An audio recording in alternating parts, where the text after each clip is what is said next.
Join us as we explore the incredible scale and precision required for modern shipbuilding. 배 한 척 2천억 원. 근데 이 돈을 한 번에 내는 게 아닙니다. 계약금 10%, 중도금 30%, 잔금 60%.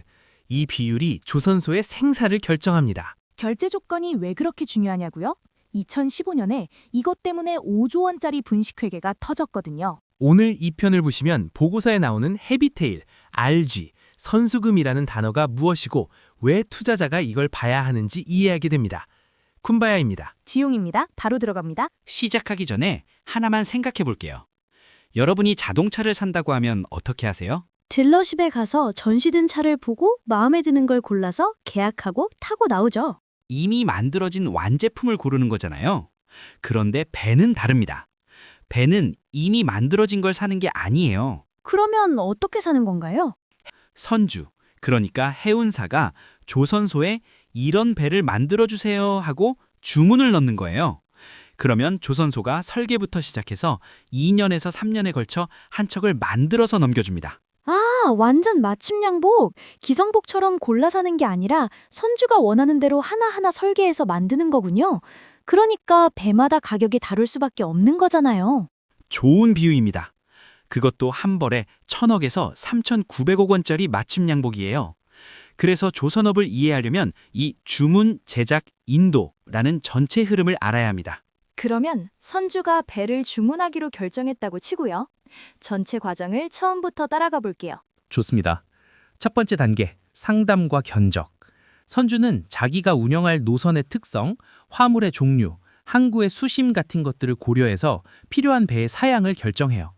조선소는 이에 맞춰 기술적으로 만들 수 있는지 검토하고 예상 건조 원가를 산출해서 견적을 제시합니다.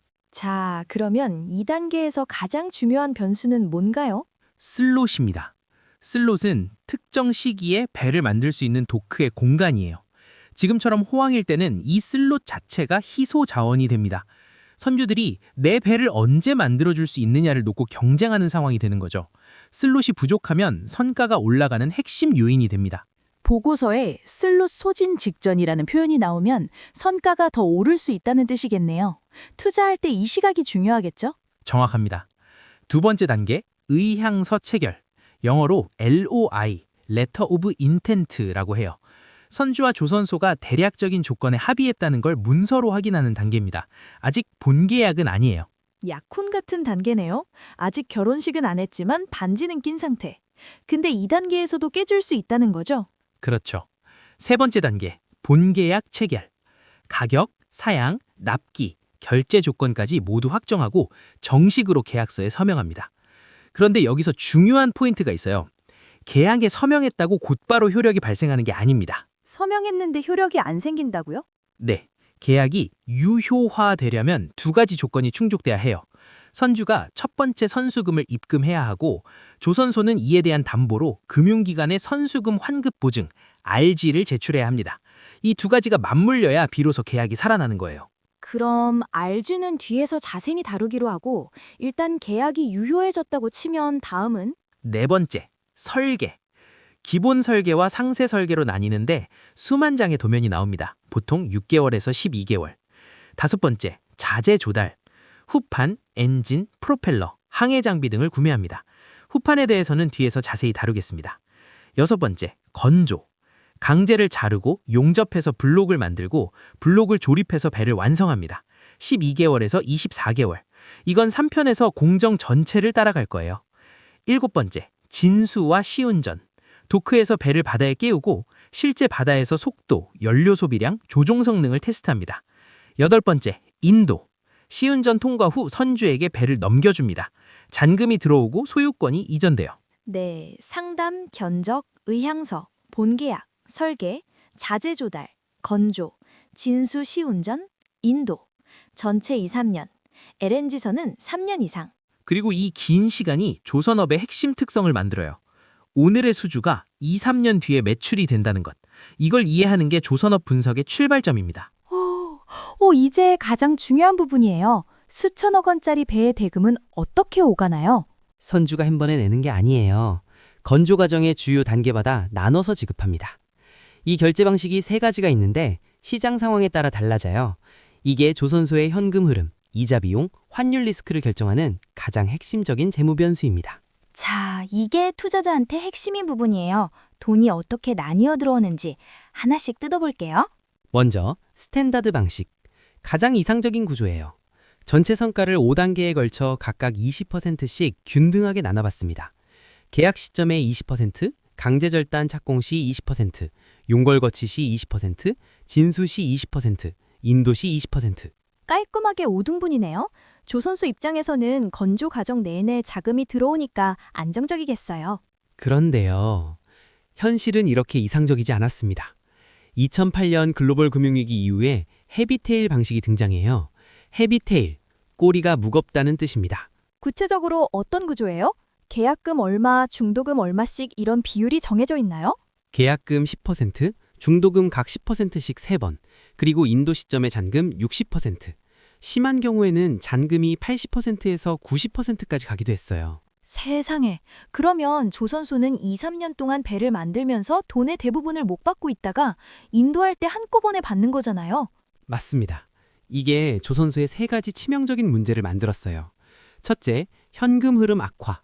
후판 사고, 기자재 사고, 인건비 내는 돈은 계속 나가는데 들어오는 돈은 거의 없으니까 외부에서 빌려야 해요.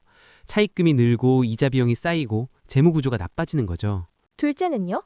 계약금 다음에 돈이 또 들어오는 시점이 있겠죠? 둘째, 환율 리스크 집중이에요. 대금의 60% 이상을 인도 시점 한 번에 받으니까 그 시점의 환율에 전체 이익이 좌우됩니다. 만약 인도 시점의 환율이 급락하면 대금의 절반 이상에서 환차손을 입는 거예요. 셋째, 이건 뭔가 함정이 있을 것 같은데? 인도 거부 리스크. 이게 가장 뼈아팠어요. 선수금을 5에서 10%만 냈으니까 해운 시황이 나빠지면 선주가 그냥 그 돈을 포기하고 인도를 거부하는 경우가 생긴 거예요. 자, 3천억짜리 배를 다 만들어놨는데 안 가져간다고요? 네. 선주 입장에서는 계약금 5%만 포기하면 되니까 시황이 나쁘면 오히려 안 가져가는 게 합리적인 거예요. 조선소는 완성된 배를 안고 있는데 돈을 받을 수가 없는 상황이 된 거죠. 이 헤비테일의 3중 리스크가 2010년대 한국 조선업 위기의 큰 원인이었겠군요. 이런 맥락을 모르면 보고서가 안 읽히는 거였어요. 맞습니다. 그래서 최근에는 상황이 완전히 바뀌고 있어요. 조선 시장이 호황으로 돌아서면서 이른바 톱헤비 방식이 등장했습니다. 톱헤비, 머리가 무겁다. 계약 초기와 중기에 대금을 선제적으로 받는 구조예요. 구체적으로요. 숫자로 보여주시면 확 와닿을 것 같아요. 계약금 20% 이상, 중도금 2번에 각각 20% 이상, 세 번째 중도금 10%, 잔금은 30% 이하. 중소형 선박이나 특수선의 경우 계약금 비중이 50% 이상인 사례도 나오고 있어요. 오, 헤비테일의 정반대? 그러면 조선소 입장에서는 헤비테일보다 이 구조가 훨씬 좋겠네요. 돈을 먼저 받으니까. 톱헤비가 조선소에 주는 이점은 명확합니다. 첫째, 선수금으로 바로 건조자금에 쓸 수 있으니 외부 차입이 줄고 이자 비용이 절감됩니다. 둘째, 대금이 여러 단계에 걸쳐 들어오니까 특정 시점 환율에 대한 의존도가 낮아져서 환율 리스크가 분산돼요. 셋째, 선주가 초기에 큰 돈을 넣었으니 계약을 파기할 때 손실이 커서 인도 거부 가능성이 대폭 줄어듭니다. 네, 정리하면 불황에는 헤비테일로 조선소가 고통받고 호황에는 톱헤비로 조선소가 유리해진다. 결제 조건만 봐도 시장의 주도권이 누구에게 있는지 알 수 있는 거군요. 정확합니다. 보고서에 결제 조건 개선이라는 표현이 나오면 이건 시장의 주도권이 조선소로 넘어왔다는 뜻이에요. 아, 아까 계약 유효화 조건에서 RG가 나왔는데요. 이게 정확히 뭔가요? RG, 리펀드 개런티, 선수금 환급 보증입니다. 이걸 이해하려면 선주의 입장에서 생각해 봐야 해요. 선주가 수백억 원을 선수금으로 줬어요. 그런데 만약 조선소가 망하면 돈도 날리고 배도 못 받잖아요. 아, 그래서 보증이 필요한 거구나. 선주 입장에서는 2천억을 먼저 줘야 하는데 조선소가 망하면 어쩌나 불안하잖아요. 네, RG는 은행이 발급하는 보증서예요. 만약 조선소가 파산하거나 계약대로 배를 못 만들면 은행이 선수금을 원금과 이자까지 합쳐서 선주에게 돌려주겠다는 약속입니다. 선주 입장에서 생각해보면 이게 없으면 아무리 싸도 주문 못 하겠다. 수천억을 맡기는데 보증 없이? 말이 안 되죠. 맞습니다. 그런데 은행도 아무에게나 이 보증서를 써주지 않아요. 은행은 RG를 발급하기 전에 수주 적정성 심사를 합니다. 조선소가 제시한 선가가 원가 대비 수익성이 있는지, 저가 수중은 아닌지, 건조 계획이 현실적인지를 평가해요. 아, 그러니까 은행이 일종의 게이트키퍼 역할을 하는 거네요. 은행이 오케이 안 하면 조선소는 아예 수주를 못 하는 거잖아요. 이거 엄청 중요한 포인트다. 네, 심사를 통과하면 은행이 RG를 선주에게 전달하고 그걸 받은 선주가 비로소 계약금을 보냅니다. 이후 건조 단계가 진행될 때마다 강제 절단, 용골 거치 같은 마일스톤을 통과할 때마다 보증의 범위가 확대돼요.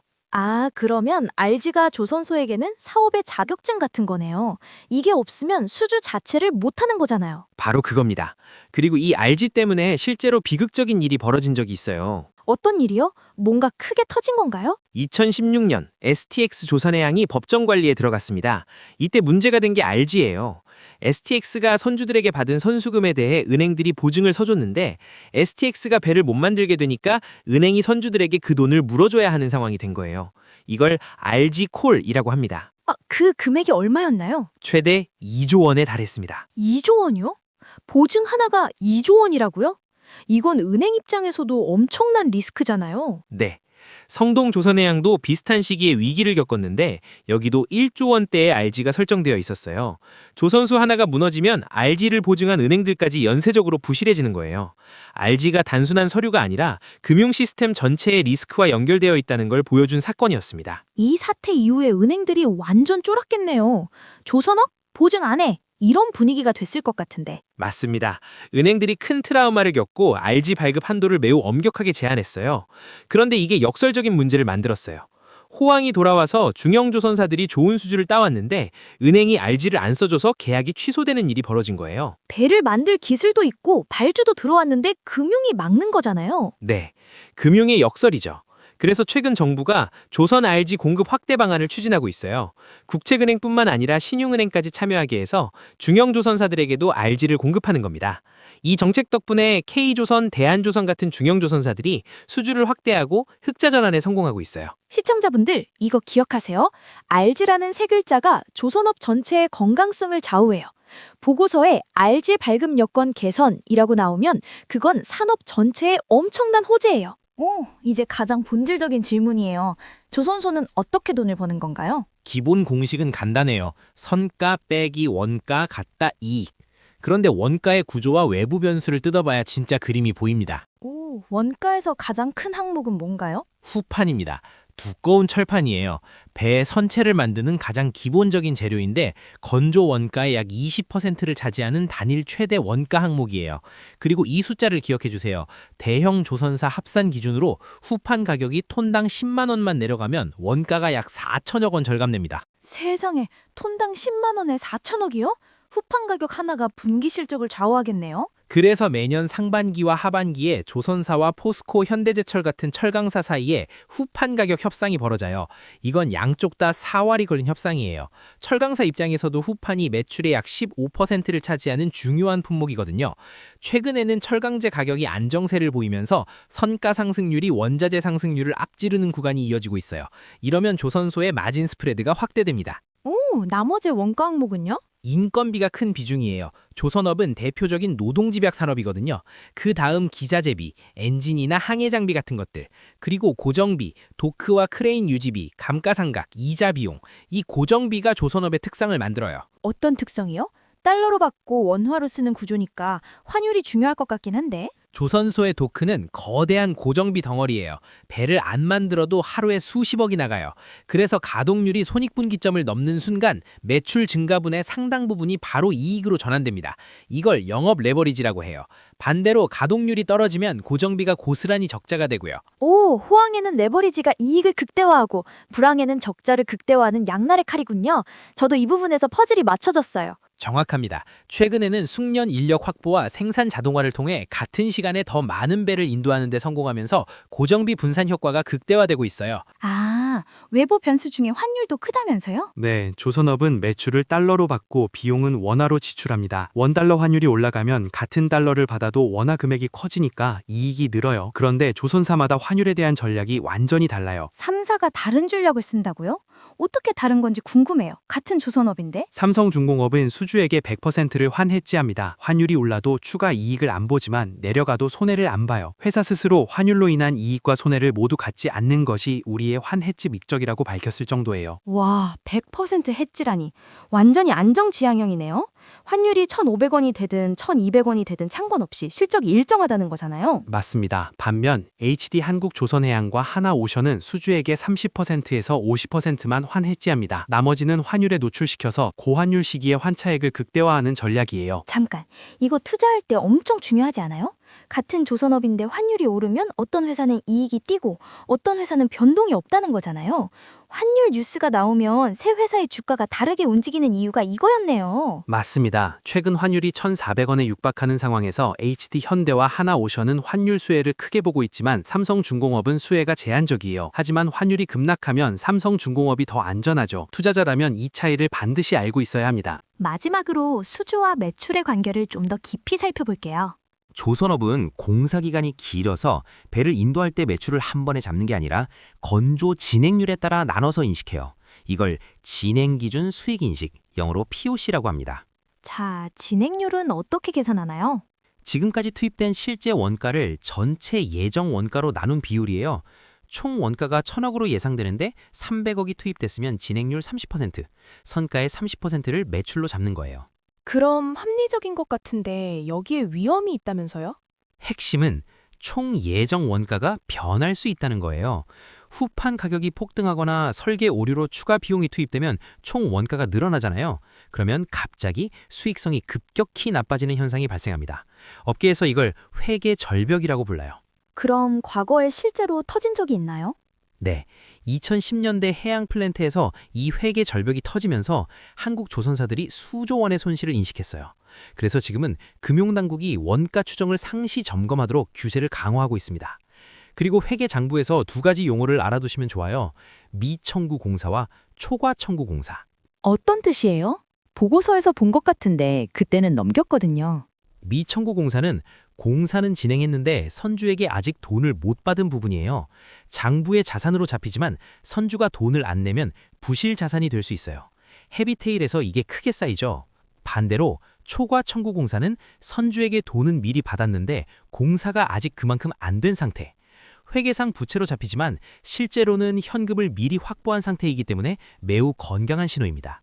미청구 공사가 많으면 걱정, 초과청구 공사가 많으면 안심. 네. 최근 톱헤비가 늘면서 조선사 재무제표에서 미청구공사는 줄고 초과청구공사가 늘어나는 추세예요. 재무 건전성이 좋아지고 있다는 증거입니다. 그리고 이 모든 것을 종합하는 지표가 수주 잔고, 백로그입니다. 수주는 했지만 아직 인도하지 않은 물량의 총합. 현재 한국 조선 3사의 수주 잔고가 약 3.5년치 이상이고 2023년 이후 수주한 고선가 물량이 본격 건조에 들어가면서 2026년 조선 3사 합산 영업이익은 약 8.7조 원, 상선 영업이익률은 15% 이상까지 전망되고 있습니다. 3.5년치 일감의 이익률 15%. 과거 불황기와는 완전히 다른 풍경이네요. 자, 오늘 정말 많은 걸 다뤘는데요. 시청자분들을 위해 핵심만 추려볼게요. 배를 사는 건 완제품이 아니라 2, 3년짜리 맞춤 제작이다. 계약이 유효해지려면 선수금과 RG가 맞물려야 한다. 대금 결제는 3가지, 스탠다드는 5등분, 헤비테일은 인도시 60% 이상, 톱헤비는 초기 50% 이상, 결제 조건이 곧 시장의 주도권을 보여준다. RG는 조선소의 사업 자격증이자 금융 시스템의 안전망, STX 2조 원, 성동 1조 원의 RG콜 사태가 업계를 뒤흔든 적이 있다. 후판 톤당 10만 원 차이가 4천억 원의 원가 차이를 만들고 환율 전략은 조선사마다 다르다. 매출은 진행 기준으로 인식되고 미청구 공사는 걱정 신호, 초과청구 공사는 건강한 신호. 돈의 흐름을 알았습니다. 근데 반대편을 아직 안 봤어요. 배를 주문하는 사람들, 전 세계 선주. 이 사람들이 누군지 모르면 절반만 아는 겁니다. 일본 선주가 자산 가치 2,063억 달러로 세계 1위, 인구 1,000만의 그리스가 전 세계 해운의 20%를 지배. 2부에서 배를 사는 사람들의 세계로 들어갑니다. 방송 끝난 거 아니니 2부도 꼭 시청해주세요. 중요한 내용들이에요.